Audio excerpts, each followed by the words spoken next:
I don't know how to say this, but it's just not working out. I think that we're just going in different directions. And I think it would just be best if we went on our own ways. I have to do it for me too, you know? You've probably heard this before. And that sentence that I said probably just evoked very, very strong emotions in you. Don't worry, that's happened to me too. And I want to kind of give you a guide on how to navigate that. I mean, that's a very big decision and situation that you get thrown into. And I remember feeling so lost when I heard those words, and I felt like I had no one. I felt like I had nowhere to go.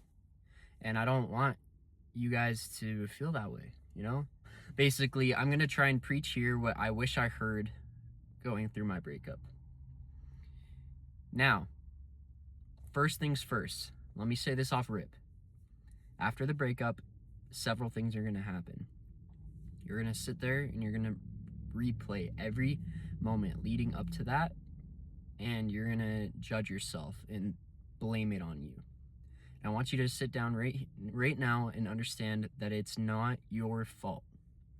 It wasn't your fault. Now, you may have done things that you regret. You may have said stupid things, but it was not your fault. It's your first time living too. You can't be perfect. It's so easy to judge ourselves in hindsight because now we have the answers. Like, it's obvious to us now. So we feel like we were stupid for not seeing it back then, but we couldn't have. Of course, now we see it because we went through what we went through. You know, you have to be generous on yourself. You have to be kind because the past version of you didn't know what he or she was doing. So forgive yourself. Understand that it is okay. It is the way of life. It's your first time living. Second, once this initial wave of self-blame is over, this is where you're going to start feeling malice and anger towards the other person.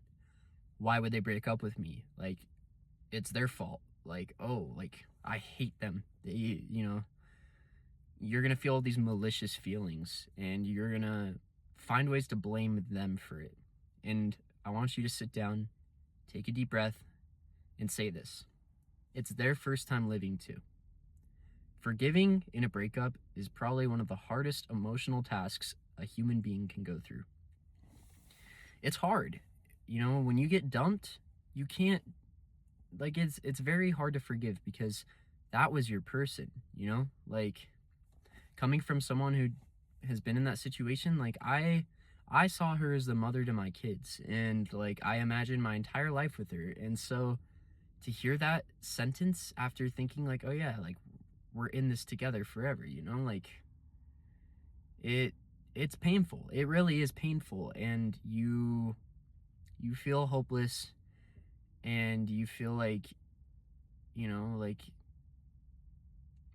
you're so confused that you just find ways to blame them. But don't blame them. You have to forgive them.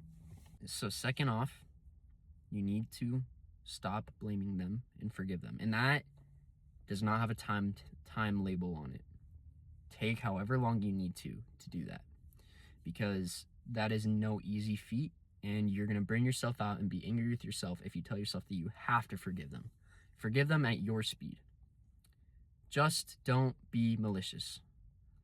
Don't do anything toxic. Don't, you know, my personal opinion, as someone who works with their ex, I think that you should go no contact unless absolutely necessary. Since I'm in a work environment with her, you know, we don't work with each other. We work opposite shifts generally, so I don't really have to see her.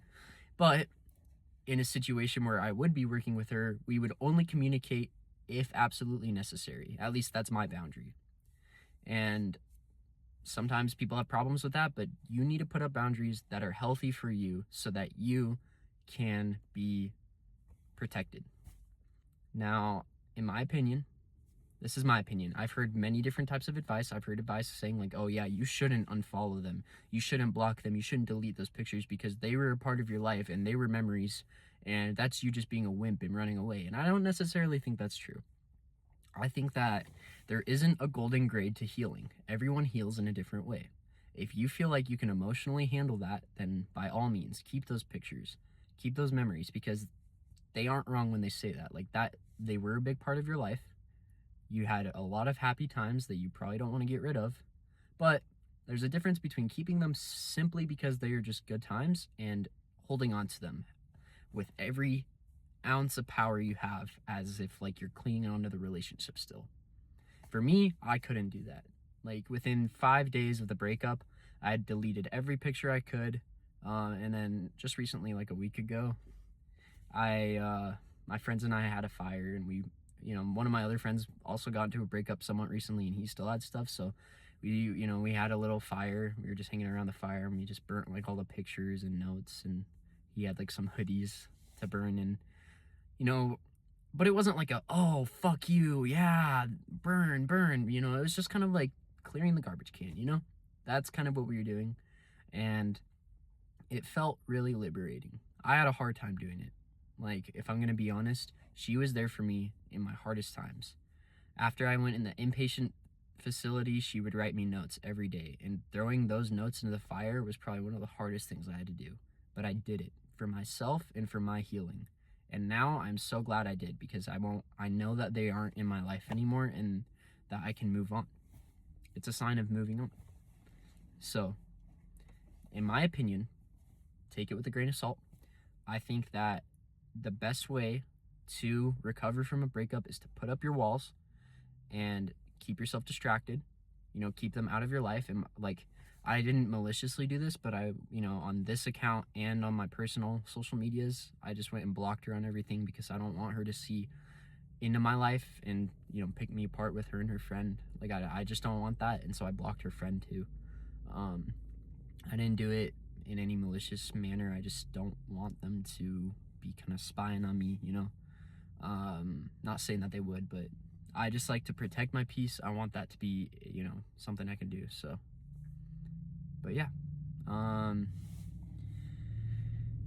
that is something else that you need to do.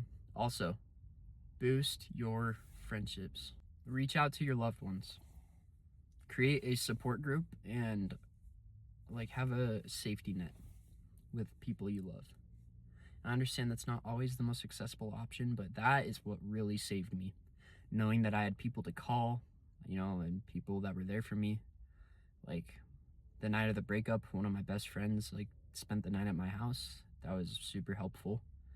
And the next day, like, I hung out with some more friends, and some of my best friends, like, we really talked things over, and they were really there to listen. I've never been closer to my parents before. So it's it's good to lean on others if that's possible. I understand that's not possible for everyone, but I leaned on others, and that helped me so much. So if you have people that you can talk to them, please. Because it's important. It's important to support yourself like that. So that's kind of my fresh, first week or two of the breakup advice, where you feel hopeless and you feel like nothing is going your way, and like you just lost the only person you'll ever fall in love with, which isn't true. Like, obviously, like, I've been very reclusive. I'm not really looking for anything serious to that level at all right now. And so, like, I can't say like, oh yeah, you'll find another person, because I haven't yet, and I don't want to preach anything I haven't done. But there are literally 8 billion people on this planet. Like, so sometimes, like, it's hard to watch someone that you let your walls down for walk out. But just understand that love is only a feeling. It isn't destiny. That is another good way to move on that I kind of used. You need to look at love less of like fate and like destiny, and more as just like chemical reactions in our brain.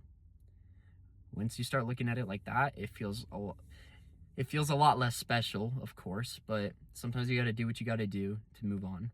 And I think that at the time being, like, you can tell yourself, okay, it's chemical, and then by the time you fall in love again, then you'll be back in that headspace of like, oh, it's meant to be, this is my person, so.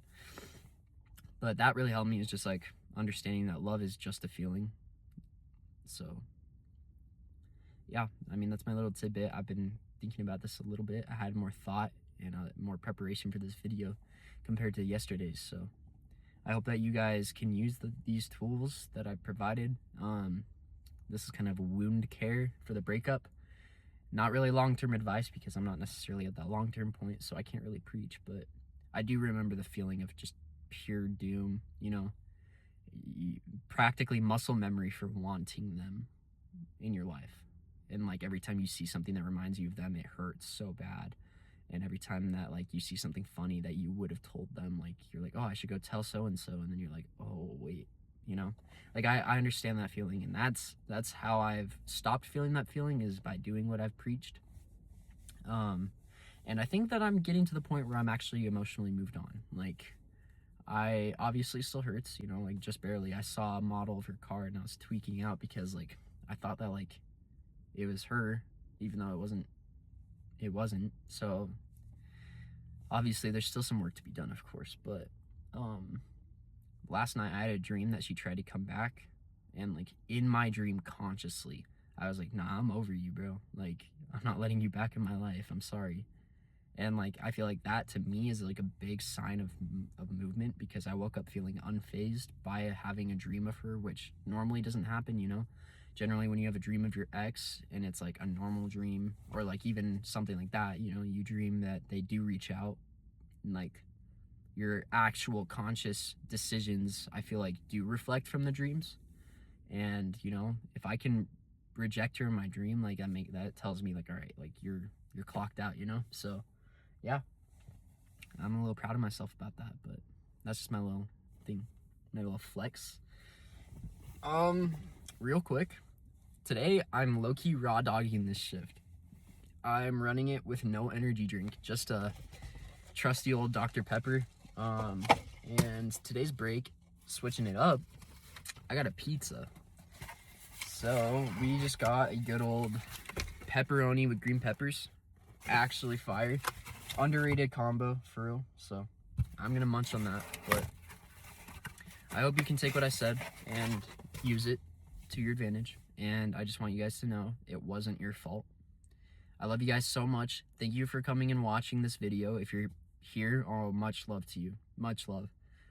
So I love you guys, and I'll catch you in the next one. I leave to Vegas tomorrow, so I don't know if the next one will be anytime soon. I will at least try to post shorts, because I can chop down a couple of my last long videos into a couple shorts, and so I could still probably post consistently in Vegas. But I don't know. I can't guarantee that there will be another long form content video for a while, but I will try my best and set aside some time to make one. So take care, guys. I love you. Peace out. Stay blessed.